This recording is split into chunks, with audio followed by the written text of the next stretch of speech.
Tensions between the two nuclear-armed countries of India and Pakistan are reaching its highest point in decades.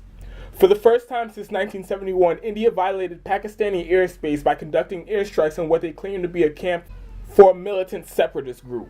The airstrike that the Modi government claims to have killed over 40 combatants on Tuesday was in retaliation for an attack carried out on Indian soil that killed over 40 Indian soldiers. The Modi government also is claiming that the Pakistani government played a direct role in orchestrating the terrorist attack. In retaliation today, the Pakistani military shot down 2 Indian fighter jets and captured 2 of their pilots. There are also reports of firefights between the Indian and Pakistani armies in dozens of locations along the border. The hostile relationship between these two countries have been one of the highest security threats in the world for a very long time.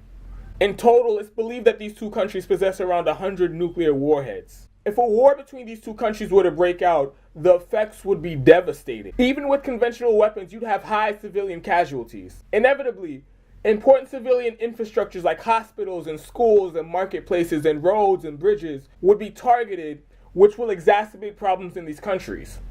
As we've seen with most wars in the modern era, a lot of the time the goal is to just completely flatten and destroy cities.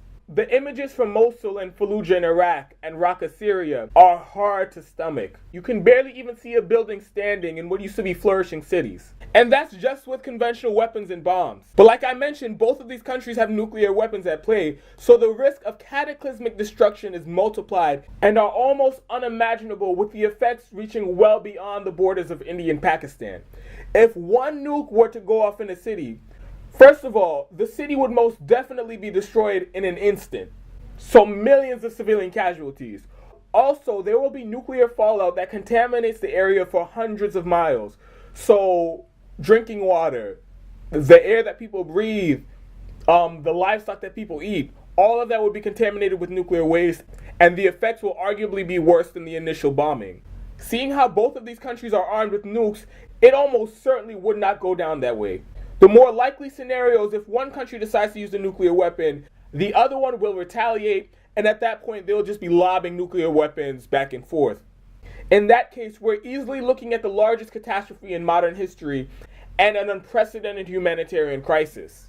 The fallout from a nuclear exchange like that would very likely spread across Asia and possibly even into Europe. But the danger doesn't even only come from the possibility of these two countries launching nukes at each other. Both countries are fairly unstable and have large terrorist factions within their respective countries. If somehow the Pakistani government was to be overthrown and removed from power, well then you'd have terrorist groups in a better position to take control of the country and become the acting government. Then in that case, you'd have known terrorist groups with links to Al-Qaeda, etc., in control of a country that possesses nuclear weapons.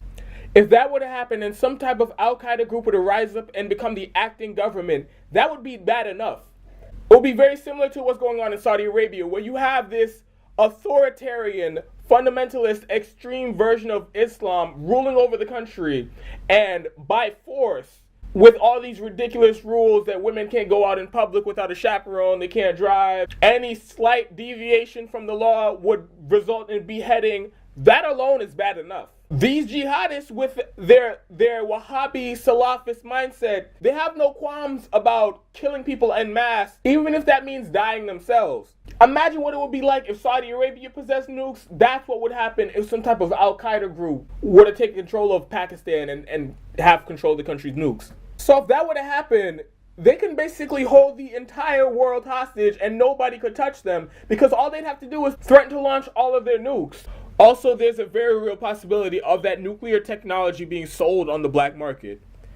If terrorist groups around the world have the option of going to Pakistan and buying nuclear technology, that will completely change the ballgame about this whole war on terror that's been going on since the Bush administration. And we will be living in a whole new world. Because a lot of these groups like ISIS, Al-Qaeda, Al-Shabaab, they have done some pretty serious damage with just conventional weapons and homemade bombs. If they can get their hands on a nuke, no one in the world is safe. This is an incredibly dangerous situation we're in right now. The UN and world leaders are frantically trying to de-escalate the situation. But this is yet another reminder of the immense importance of eliminating all nuclear weapons on the planet.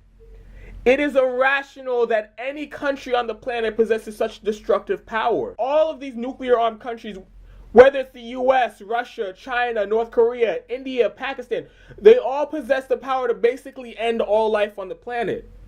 None of these countries have very stable leaders or governments, and even if they did, at some point, statistically, you're going to have someone who comes along who really doesn't give a shit and is liable to set off a nuke and bring about a nuclear holocaust. Nuclear disarmament should be one of the highest priorities of all countries around the world. In recent years, the UN, largely led by countries who do not possess nuclear weapons, have made some small steps toward the goal of nuclear disarmament around the world, but it's not nearly enough. One more point I'd like to make before I end this video. Look at the complete lack of coverage by the mainstream media, and honestly by a lot of people in independent media online. For the past 2 days, it's been non-stop, wall-to-wall coverage of Michael Cohen's testimony and Donald Trump's kabuki theater photo op with North Korean dictator Kim Jong-un in Vietnam. I'm not saying that Michael Cohen's testimony is not newsworthy and should just be completely ignored. In fact, I might be posting a video on this testimony at some point this week. And Trump meeting with Kim Jong-un is even more relevant in my mind because look what happened the last time they met. We all know North Korea will never hand over their nuclear weapons, and there's nothing the US can do to force them to do that. So at the end of the day, Trump gets a photo op to make himself look good, and the situation remains exactly the same. If we don't attack North Korea, they won't launch a nuke. So the fact that these two are basically the only stories that anybody's talking about today just highlights the brokenness of our media and this weird obsession with Donald Trump and any story that's slightly Trump related. The consequences of this India-Pakistan story are far more wide-reaching and important than any of this Trump gossip.